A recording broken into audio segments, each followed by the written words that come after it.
변화시키는 생명의 원리 19. 생명의 연결을 견고하게 하는 것. 첫 번째, 생명은 연결에 있습니다. 생명의 근원이신 주님을 항상 붙들고 살 때 우리는 풍성한 생명과 생명의 열매를 경험하게 됩니다.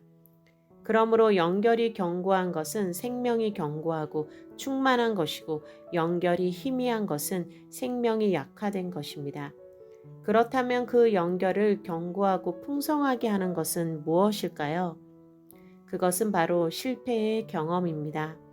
실패하고 넘어지고 좌절한 사람들은 자신에 대해서 절망합니다. 그리하여 진정한 소망이신 주를 붙들게 됩니다. 상황이 좋을 때보다 좋지 않을 때 우리는 주님을 의지하고 사모하게 됩니다. 해방을 갈망하는 것은 감옥에 갇힌 사람이지 자유롭게 할보하는 사람이 아닙니다. 치유를 갈망하는 것은 아픈 사람이지 건강한 사람이 아닙니다. 성공한 사람보다 실패하고 절망한 사람이 생명의 근원이신 분을 간절하게 구하며 굳건하게 붙들게 됩니다. 자신감을 가지고 일을 추진해 나가다가 참담한 실패를 한 후에 믿었던 사람에게 배신을 당한 후에 오랫동안 추구하던 일이 좌절되었을 때에 사람은 절망합니다. 절망의 폭이 너무나 크면 이때 믿지 않는 사람들은 자살을 생각할 것입니다. 이제 아무 소망이 없으니 삶을 끝내야겠다고 생각할 것입니다. 그러나 이때 믿는 사람은 깨달음을 얻게 됩니다. 자신이 지금까지 기도하지 않았으며 주님을 붙들지 않았다는 것을 깨닫고 회개하게 될 것입니다. 내가 주님보다 그것을 어떤 목표를 사람을 우상으로 여겼다고 회개하게 될 것입니다. 그리고는 다시 주님을 놓치지 않고 마음속에 다른 우상을 두지 않겠다고 눈물로 고백하게 될 것입니다. 이러한 고백과 회개의 경험 이후에 이상하게 상황은 잘 풀려나가게 됩니다. 물론 그것은 주님께서 회복시켜 주시는 것입니다. 그리고 이러한 경험을 통해서 신자는 주님의 인도하심과 가르치심을 깨닫게 됩니다. 그리고 범사의 모든 상황에서 주님을 기억하고 붙들며 주님께 속한 삶을 살기를 사모하게 됩니다. 이것이 신자들의 평생의 삶 속에서 반복하여 이루어지는 일입니다. 그것이 반복해서 이루어지는 이유는 사사기의 이스라엘 백성처럼 믿는 사람은 실패를 통해서 주님을 기억하고 바라보지만 조금 상황이 풀리면 다시 주님을 잊어버리고 자기 마음대로 살기 때문입니다. 물론 교회는 나가고 기도도 가끔 드리겠지만 실패하고 절망하던 당시의 갈급한 자세가 서서히 사라지게 됩니다. 그러다가 한계에 이르면 다시 삶이 엉망이 되고 환경도 엉망이 되어 이 사람은 다시 간절히 주님의 도우심을 구하게 되는 것입니다. 슬프지만 이것이 그리스도인의 반복되는 삶이며 주님께 서서히 사로잡혀가는 믿음의 과정이기도 합니다. 실패를 하고 좌절을 하고 낙심이 되었을 때는 주님을 붙들기가 쉽습니다.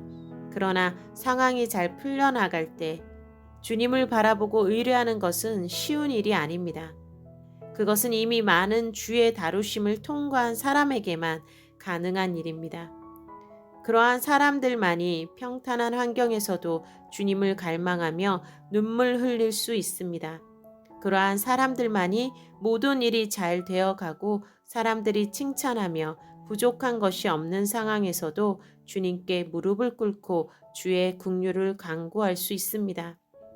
그러한 이들은 지금 자신이 가지고 있는 많은 좋은 것들이 있어도 그 모든 것들은 그림자와 같은 것이며 주님만이 진정한 보화이며 생명이심을 잘 알기 때문입니다.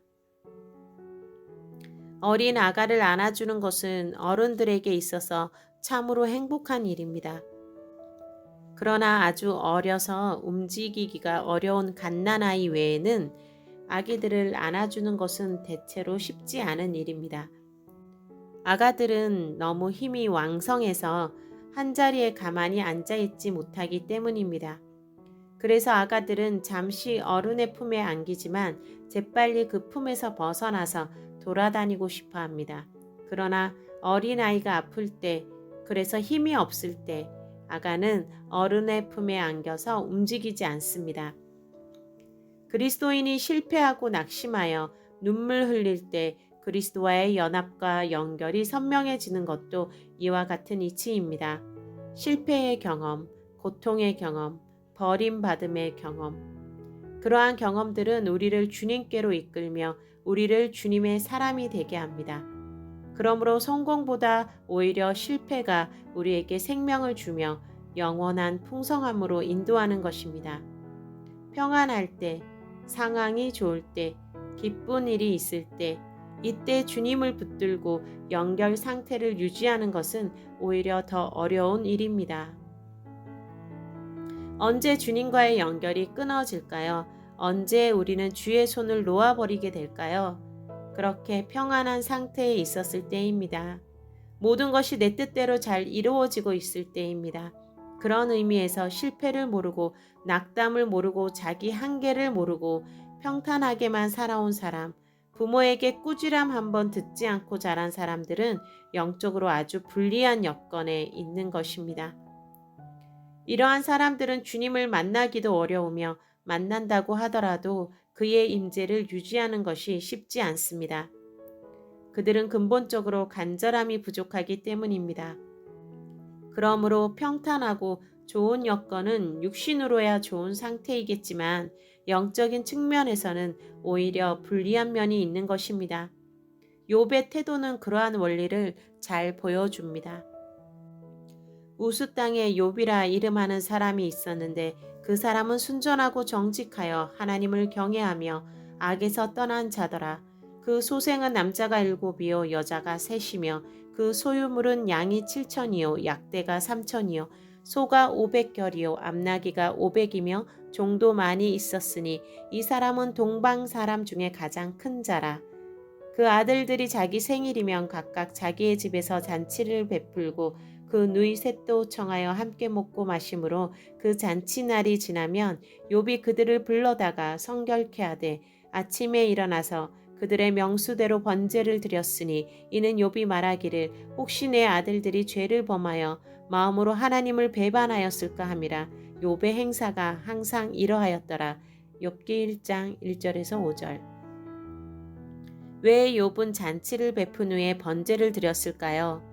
본문은 욥이 내 아들들이 죄를 범하여 마음으로 하나님을 욕되게 하였을까 생각하였다고 말합니다. 욥은 잔치가 있고 즐거움과 기쁨이 있을 때에 자칫 방자하고 교만한 마음이 생길 수가 있고 그것이 하나님께 불경이 될 수 있다고 여겼던 것입니다. 욥은 엄청난 부자였습니다. 소유물도 많았고 종도 많았습니다. 생일은 일반적으로 가장 즐거운 날로 여기는 것이니 그 잔치의 규모도 적지 않았을 것입니다. 이렇게 기쁘고 즐거운 날에는 자칫 마음이 높아져 하나님 앞에서 방자한 모습을 보일 수도 있다고 욥은 생각했던 것입니다. 욥은 풍성한 여건 속에서도 그 물질적인 풍성함보다 하나님 자신에게 더 집중하는 사람이었습니다. 그러한 사람이 보기에도 외적으로 풍성한 삶은 안전한 삶이 아니고 극도의 조심이 필요한 삶이었던 것입니다. 언제 연결이 끊어질 수 있습니까? 그것은 모든 것이, 모든 상황이 잘 돌아가고 있을 때입니다. 그때 우리는 간절하게 주님을 붙들지 않게 됩니다.